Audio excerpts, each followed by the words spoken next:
Chapitre 16. Émile et les enfants. Il fait encore chaud aujourd'hui. Est-ce qu'il a entendu la conversation entre Mona et M. Paul? C'est possible.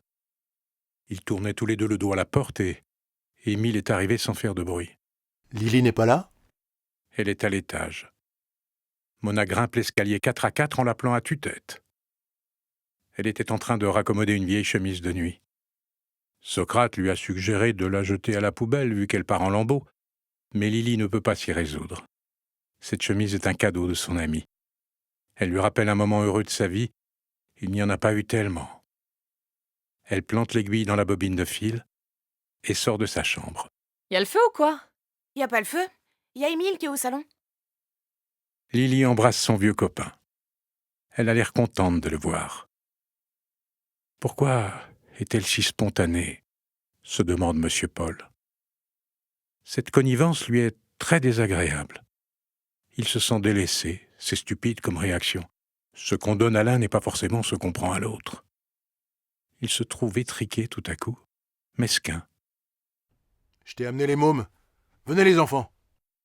Un garçon et une fille s'encadrent dans la porte. J'ai pris ma journée pour m'occuper d'eux. Allez, dites bonjour à Lily. Ils ont encore grandi, on dirait.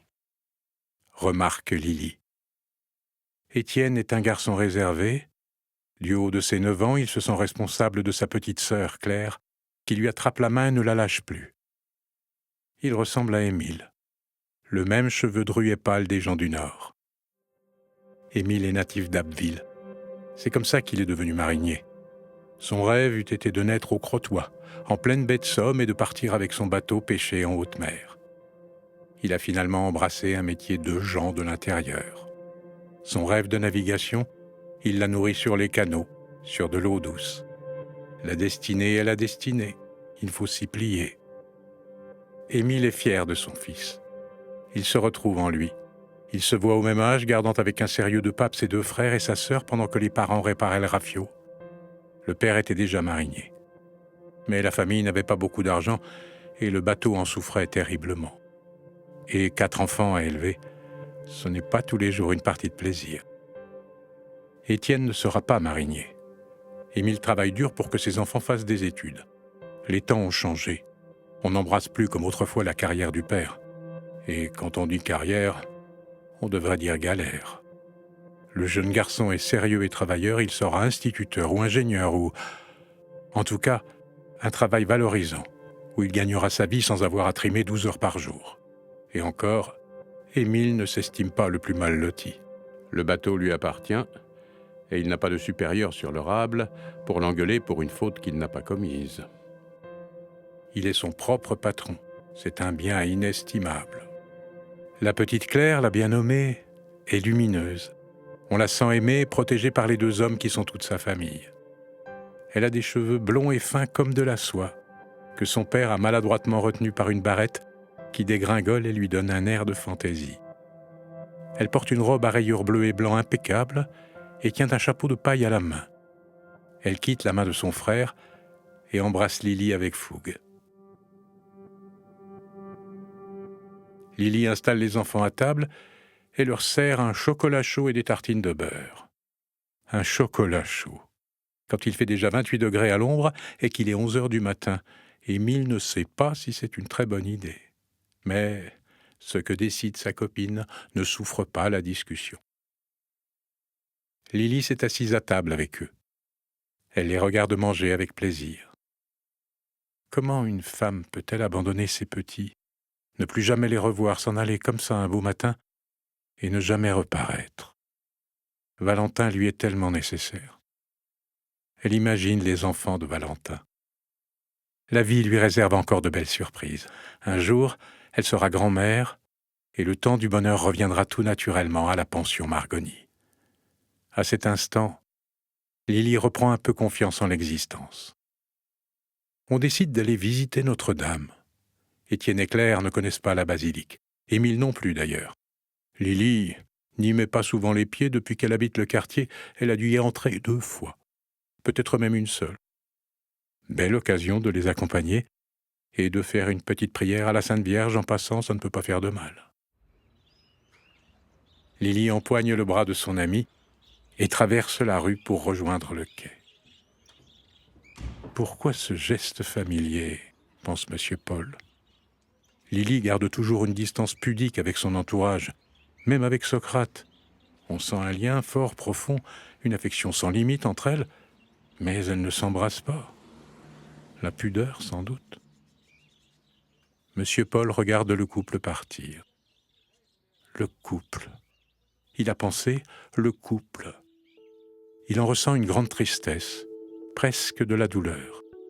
Il voudrait être à la place du marinier, au bras de la belle Lily. Une sensation désagréable qu'il ne connaissait pas. La jalousie. Quelle bassesse. Ce n'est pas de l'amour, c'est de la possession. Il se trouve moche, vieux et moche. Il est tout à coup fatigué et n'a plus envie de rien. Il a connu des femmes dans sa vie comme tout le monde, mais elles n'ont pas vraiment compté. Il pense avec effroi qu'elles ont toujours été accessoires. Aucune, si charmante fût-elle, ne s'est imposée au centre de sa vie. Le cœur de son existence a été seulement occupé par son travail. Les sentiments, il les a réservés à sa famille, sa mère, son père, sa tata Marie-Hélène, ses frères et sœurs, ses neveux et nièces, et c'est tout. Et le reste ne lui a pas manqué. Il avait seulement des aventures, brèves, qui ne le tourmentaient pas. Il a mis le doigt dessus. Le tourment. Pourquoi le tourment lui tombe-t-il dessus en abordant la soixantaine?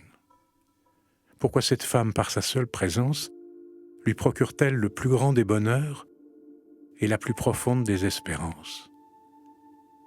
Émile est peut-être l'amant de la troublante Lily. Impossible. Pourquoi impossible?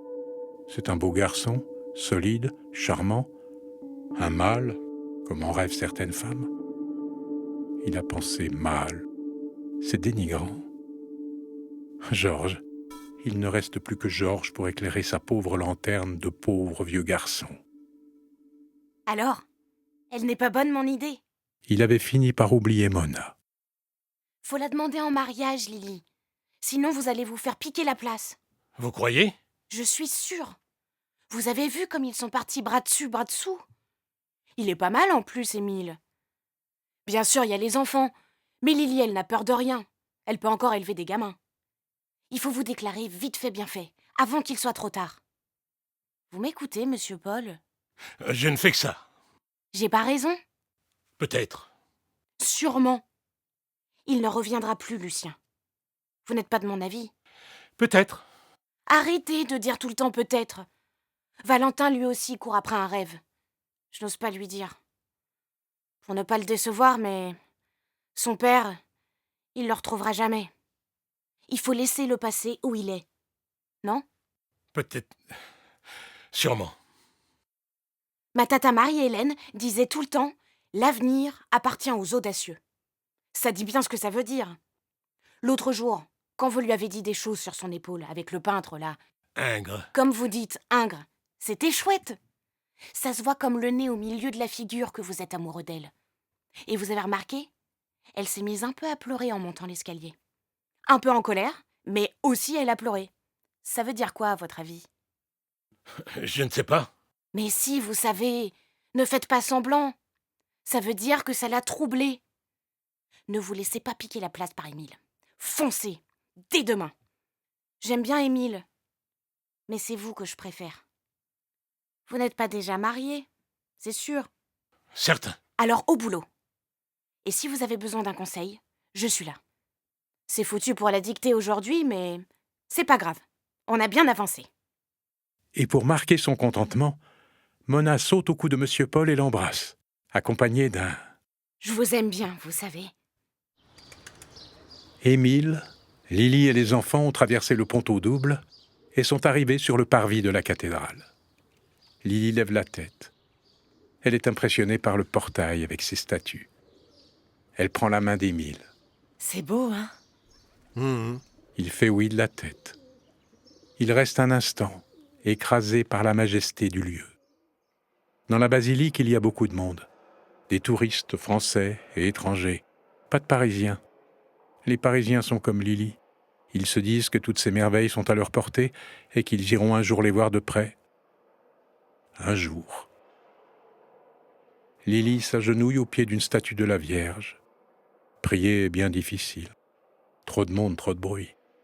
Elle prie un instant, pour Valentin, pour qu'il oublie ses tracas, pour qu'il soit heureux, pour Socrate, pour Mona, pour qu'elle-même s'améliore, elle qui est si souvent maladroite, de mauvaise humeur, quelquefois brutale même. S'ensuivent alors des nuits d'insomnie et de remords. Comment faire ? Elle n'a pas le mode d'emploi. Je m'y prends comme un manche. Donnez-moi un coup de main, Sainte Marie, Mère de Dieu. C'est comme ce monsieur Paul, avec ses déclarations gênantes. Mais quelle mouche l'a piqué ? L'autre nuit, Lily ne s'est pas endormie avant 2 heures du matin. C'est quoi ces histoires d'épaules et de peintres ? Elle croit bien qu'elle a un peu pleuré quand elle s'est mise en colère, devant son fils. Que vient faire cet homme dans sa maison ? Que vient faire cet homme dans sa vie ? Elle devrait lui demander de s'en aller. Il a payé 2 semaines d'avance, il est correct, plutôt bien élevé. Pas de raison objective de le jeter dehors. Demain, elle pensera à régler ce problème. Demain. L'après-midi, Lily est rentrée à la pension tandis qu'Émile emmenait les enfants visiter la Tour Eiffel, le Champ de Mars, le Trocadéro et l'Arc de Triomphe. Ils ont mangé des glaces au bord de la Seine, se sont amusés à regarder les figures des courtisans gravées sur le Pont-Neuf, admirer la statue du bon roi Henri IV, et sont rentrés à pied à la pension vers 6 heures du soir, fatigués, mais heureux. Lily a prévu un repas amical, un dîner avec toute la famille, plus Monsieur Paul et enfin Émile et les enfants. Elle savait que cette invitation ferait plaisir à son fils. Il aime la générosité de sa mère et lui en est toujours reconnaissant. Au menu, salade de patates et rôti de porc au four avec des pommes boulangères. Le tout fait beaucoup de pommes de terre, mais les jeunes gens ont souvent besoin de plats roboratifs. Socrate s'est lancé dans la tarte aux fraises, avec un soupçon de gelée de framboise pour napper le tout. Et Lily a remonté de la cave un petit vin de Loire qu'elle a tenu au frais dans un seau à glace. Émile s'est éclipsé quelques instants, puis est revenu, un bouquet de roses anciennes à la main. Élégant, a pensé Monsieur Paul sans amertume. Le repas s'est déroulé agréablement, dans la douceur et l'amitié. Il y a dans la vie des moments bénis qui, pour des raisons inconnues, vous aident ensuite à endurer les vacheries qu'elle vous réserve. On en est rarement conscient sur l'instant, mais ils vous reviennent en mémoire lorsque les temps sont plus difficiles. Pour quelques heures, Lily a oublié ses chagrins, Socrate sa tristesse, Valentin son père disparu dans la forêt, et Monsieur Paul, qui aimerait bien retrouver un semblant de paix, son malaise inexplicable. 2 heures durant, ils ont traversé des instants qui ressemblaient au bonheur.